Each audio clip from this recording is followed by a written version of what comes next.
Sveiki! Pagaliau po mėnesio klaidžiamo Lietuvos miškais atradome raudonkepuraitę. Tai yra beveik išnykusi Lietuvos rūšis. Jinai raudona yra ne tik dėl to, kad kepurė raudona, kaip matote, bet ir dėl to, kad jinai yra raudonoje knygoje.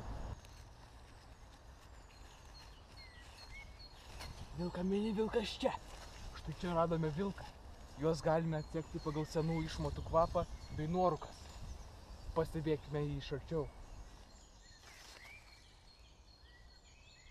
Matome, kaip vilkas sėlina link raudonkepuraitės. Pažiūrėkime, kas bus.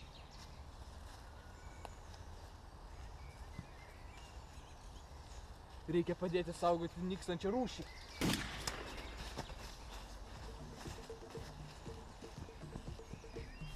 Žmonės, saugokime.